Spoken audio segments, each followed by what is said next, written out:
Hey there, 7LA320 HH Vintage Syrian.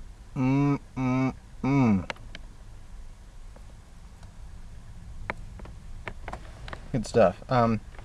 Anyway, I'm gonna give hopefully a comprehensive enough history of my hometown, Beaufort, South Carolina. It's where I've lived as long as I can remember. I don't live there anymore, but growing up, wasn't born there. It's a really old town, really neat, small town. It's about halfway between Charleston, South Carolina, and Savannah, Georgia. And it's called Beaufort. There's a Beaufort, North Carolina, spelled the same way, but it's not that. There's a nice historic downtown district.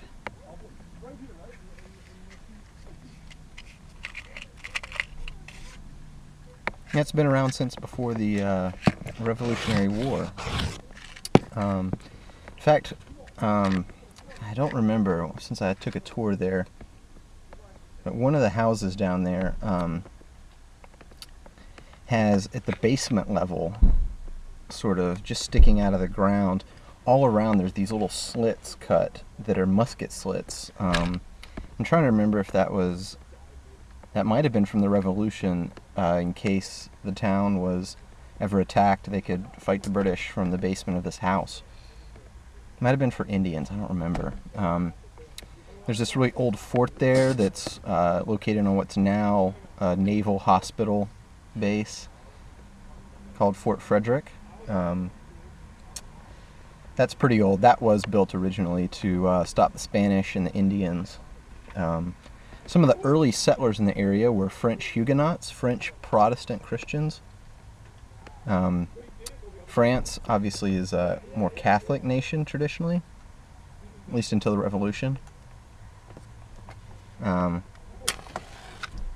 one of the most famous reformers, John Calvin,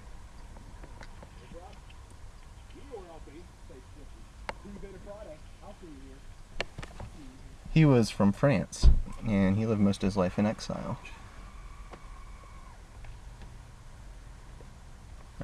He's famous for overseeing the reform in Geneva, Switzerland, but he was a French Protestant. Anyway, that's not about my hometown as much as the Huguenots. They were people from France, and some of them settled this area, and so one of the main roads in Beaufort is called Ribault Road, after Jean Ribault.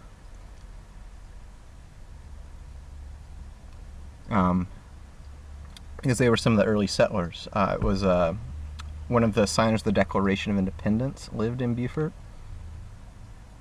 and I can't remember his name right now. Wow, this is really embarrassing. I'll probably post an annotation right here and pop his name in.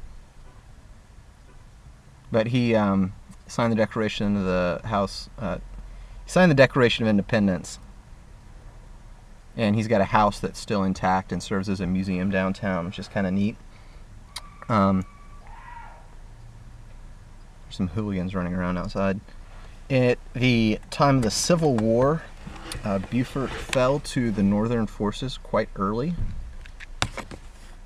and I think that's one of the reasons there's a lot of stuff still around. There are places in the area where Sherman, in his march to the sea, you kind of, at the Civil War, had this invention of total war, where it's not just about fighting the army, you need to break the spirit of the whole population, and so he would go, and he just, went through and destroyed like a large swath of the South, including this one church called Old Sheldon Church that is now just church ruins.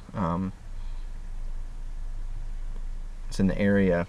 But most of the town, the town itself, is actually intact,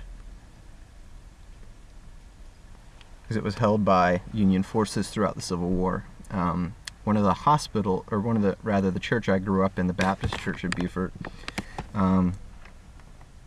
was used as a hospital during the Civil War, and I believe that I've been told, I never did this, but if you went up into the steeple or certain parts where they had soldiers laying, there's like scrawlings and carvings of people like carving their name on the inside of those like back parts because they were had nothing to do because they were sitting in a hospital. It's also the place, I believe, of the first. It's called First African Baptist Church, which is one of the first black churches in the state. Actually, it's where I got married. We were able to went to a really large church that has a huge auditorium, and so we didn't want to get married there. And so we went this more traditional, old, historic church.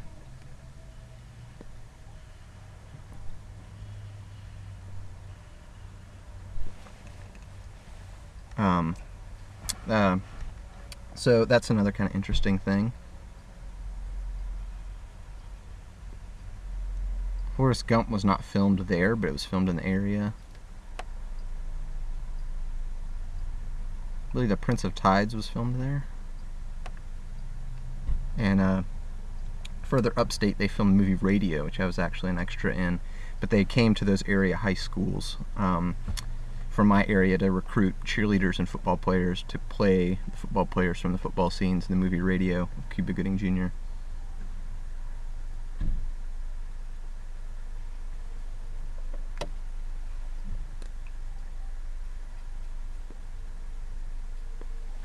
I was just an extra in those football scenes in the crowd, so you never really see me or anything. Although some of my friends were, had like an old vintage car or something that was era appropriate, and they used that